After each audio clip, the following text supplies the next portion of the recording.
We said it could happen even on Friday before the weekend, that we only got one set of balance tuning, but usually the sets of balance tuning happen either before the weekend or right after the weekend, before a new patch or a new weekly reset. We got one a few days ago, and now we are getting one right before the release of the season. It's going to level and squish the gap from the bottom specs to the top specs by quite a bit. It doesn't necessarily drastically change who is the strongest, but they have made them closer to the rest.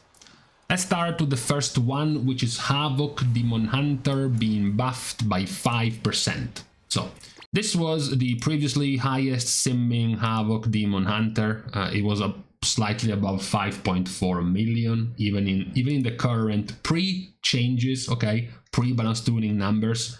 Havoc wasn't, it was towards the worst performers, right? So it wasn't doing too well. But obviously, if you take this number and you flat out buff it by 5%, then the number becomes, respectable. It's a respectable past 5.6 million damage now, which is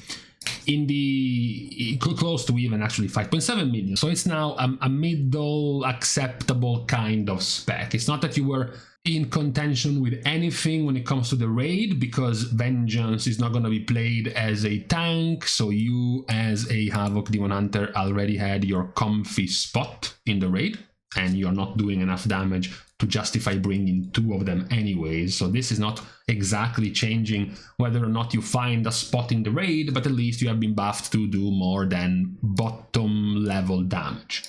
After them, this is more important because it's Frost Death Knight that is being nerfed. Players were even making up some possible comps for the raid, and the idea of bringing double Frost DK, possibly even triple Frost DK, wasn't completely made up. It was a legitimate possibility. So the nerf here is to obliterate both the 5% part of here and the 5% of your hero talent, which is another flat 5% buff. This one right here, it's active at all times. It was 10%, now it's been nerfed by 5%. So you're getting nerfed by 10% in damage to your obliterate. You are losing 20% damage to your Troll's Bane obliterate damage, and then this one is just for Deathbringer. So calculating this damage, you basically go and look at how much obliterate damage they were doing, and you cut this by 10%. You look at the damage of the Troll Bane's obliterate nerfed by 20%. So in total, it's about a 5% nerf for Frost DK. So they are going from around 6.3 down. You would think it would have gone down to 6 million because of this, but apparently Frost DK's found other ways to buff their DPS as Rider. This is from basically a few hours ago, post nerfs, and it's still near 6.2 million, still as Rider. The counterpart Deathbringer is still quite a bit below. It's still doing very high damage compared to other specs, but between the two specs, when you have to choose, Rider is still ahead, and apparently the nerf hasn't hit them nearly as much as it was expected. And this would still leave them towards the top of the results, but now they are much closer to Unholy, right? So now Unholy is within 1 to 2% damage with Frost. So it will be a much more tight case on whether or not you are playing Unholy or you are playing Frost, because this has not been nerfed. So Frost is still, even if they haven't been nerfed down to 6 million, but their nerf wasn't nearly as big, still it's much closer now to Unholy. So it will be a close matter between the two specs, maybe depending on the damage profile, the damage windows of the fight, etc, etc. It will depend on which one of the two you are playing. Feral sneakily receives another buff. Ferocious Bite and Ravage have been buffed by 6%, Shred by 5%, and more importantly, pretty much all of your dots buffed by 5%, because previously Ferocious Bite was increasing the damage taken from your bleeds and other periodic effects by 5% per combo point. Now it's 6% per combo point, so you're gaining 1% damage per combo point. So when you go and look at the performance of the better performing feral spec at the moment, which is Druid of the Claw, even if by little compared to Wild Stalker. You get the 5% buff to your Ferocious Bite, but then also to your Shred, but then you also have to buff all of the dots affected by the buffed Sabertooth. So things like Rip, things like Rake, even things like Adaptive Swarm, all of these are gonna get increased in damage. It's roughly a 4% damage increase in the end for Feral Druid. So they were already doing around 5.7 million DPS. So if you increase this by about 4%, they are getting close to 6 million as a single target spec, which now puts them quite high in the top 10 of results in terms of single target. Ignore the change to BM. This is just a change to their old tier set to make you stop using this later on into this season. Frost Mage. The change to Frost Mage isn't much about being nerfed by 3%. Frost Mage was again one of the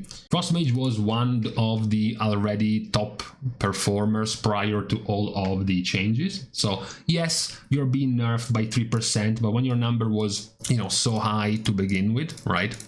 If you get a 3% nerf, you go down to this number, which will still be here, right? So you will still be a top performer. What becomes more of a question between the two, these are the official numbers, your previous performance compared to the post-nerf. So the first change with this is that despite the nerfs, nothing changes to your playing the absolutely degenerate Frostfire Bolt spam, where nearly half your time is spent casting Frostfire Bolt. What is more relevant is that even with these official changes, official numbers for the mages, is that now, similar to what we said about the DKs, Frost is now within 1 to 2% of Arcane. And Mage players by default seem like they want to play Fire all the time. And if they can't play Fire, then just play Arcane. They don't seem to be too keen on playing Frost Mage. Perhaps it's due to being considered a very simple build, a 2-button build. Even this one is actually even worse than the normal simplicity of Frost Mage. And then you have the question on the damage profiles. Frost Mage has often been not popular and powerful in the raid because they used to have a very flat damage profile without much burst, which can be very powerful, of course, in the raid, whereas Fire and Arcane, of course, often are, of course, shaped by their burst windows, right? Which is even more hype for you to prep up these damage windows. So in general, Frost Mage is not really liked by Mage players, and now that it is within a couple of percentage points of Arcane, it does seem like it will be dropped in favor of Arcane, now that it is close enough. This is a pretty pointless change, honestly. This is not played in the Mythic Plus. It's also not played in the raid when you're playing Chiji. It is exclusively played if you're playing Yulon in the raid. But Yulon damage in the raid is pathetic. You are a caster, right? Your damage in one of the PTR fights, your damage while playing this build was barely past 500,000, with most of the damage, of course, being this, because you don't even basically bother, of course, using things like fist weaving buttons, like, for example, Tiger Palm for damage or anything of the sort. You have very little damage. So this is now cut by 50%, which is a lot. Compare this to Chiji builds, right? These are the top damages of monks right now. And you can see that Chiji is getting past 2 million DPS, 1.9, 1.5, 1.5, all playing Chiji. As you keep scrolling down, all of the top damages are well past 1 million, very often even past 1.5 million, and they all play Chiji. And these are Season 2 684 item level monks. These were PTR 710 something item level players still doing 500,000 when the season before Chiji was doing almost 3 times the damage. So nerfing this is a bit weird. I guess Blizzard doesn't want the caster build of Monk to do damage. They only want the damage build of Monk to do damage, which is Chiji and doesn't play with this talent. The next one is Enhancement.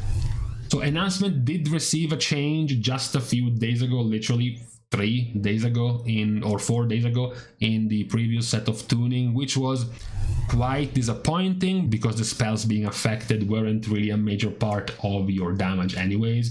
Now you do get something a bit more juicy because Storm Strike is a bigger part of your damage, as well as Tempest, of course, if you're playing Stormbringer, and Elemental Blast if you are playing Totemic are a bigger part of your damage. So Enhancement hadn't been doing too well, right? So if you go down to Enhance when he played the bigger one, the best one right now for the build, which is Stormbringer. We just mentioned about mages liking their burst windows of damage, and look at the damage profile of Enhancement. It's like practically a line. So if you take the 10% buff to their Storm Strike damage and then the buff to their Tempest damage as well, if you're playing Stormbringer, it is barely a little above a 2.5% damage increase, plus the other few percentages of damage increase of the previous sets of buffs. So they go from this barely 5.3 million damage, they get past again 5.6 million. So they get practically the same treatment as Havoc. They were just as far down as Havoc, they get buffed by a similar amount and get in the 5.6 range just like them. That's the change for Enhancement, but it's not really going to change anything, like the fact that Elemental is still in the realm of 18% more damage than them. Warlocks were the other question mark. This question mark right here, the two specs above 6.4 million DPS. So obviously you go to Warlock, you check first Demo, of course. We mentioned the bigger problem for both was Diabolist, the damage that Diabolist was doing. So Demo gets Wild Imps nerfed by 20% and Immutable Hatred nerfed by 30%. So you take 16% of damage of the imps and you nerf it by 20%. That's a 3.2% nerf. Then you take the 7% damage of Immutable Hatred and you nerf it by 30%. That's a 2.1% nerf. So you put them together, it's close to a 5.5% nerf for Demo. Considering the gigantic numbers that Demo was at, 6594, right? Then you nerf them by 5%. They are down to only 6.2 million DPS. So, you know, it's still one of the highest ones overall. Destro gets the same treatment. Destro gets nerfed in the eye blast damage of their 2-piece by 45%. You go to Destro, you check out Diabolist, which was the overperforming one, you check out the damage, you look at eye blast, 14% damage, nerfed by 45%. That's like a 6% past nerf for Destruction. Destruction actually gets hit even harder than Demo. They get in the 6 million range after this nerf. And overall, the funny thing when you look at the complete results of the changes is that the one that has been untouched at the top has basically now gone first. They used to be like 5th. They were behind Destro, behind Demo, behind Frost, behind DK, and then they all got nerfed. Elemental just sat at the top, avoiding all of the nerf. I'm sure nobody will want to complain since very few players were playing Elemental anyways, so there won't be enough of a community to get mad at. There's gonna be like 20 of them playing, so it's all good. That's the TLDR for this set of changes. As we mentioned, the top and the bottom have been shrunk because Enhancement, for example, Balance, the previous patch, as well as Havoc Demon Hunter have been pushed towards the middle. And then all of these, with the exception of Elemental, I guess, have been shrunk down towards the middle. It did not change that the ones at the top have remained the ones at the top, and the ones at the bottom have remained the ones at the bottom. It's just that the gap between the numbers is now shrunk. Before, the gap was top 6.4, bottom 5.3. Now it's like top 6.1, bottom 5.6. the numbers are closer now after these changes. But for today, on this Tuesday, right as the season is being released in NA, and with these most recent changes, it is now time to leave each other for today. We are starting, as usual, the goodbyes by thanking everyone for having watched the video, together with, of course, everyone else who has been supporting completely for free, by liking and commenting down below, as well as subscribing to the channel itself. Now, with these things out of the way, thank you guys again for watching. See you guys tomorrow, and in the meantime, I usually look for new brands of Ace, orange, carrot and lemon juice. This is like C+ at best.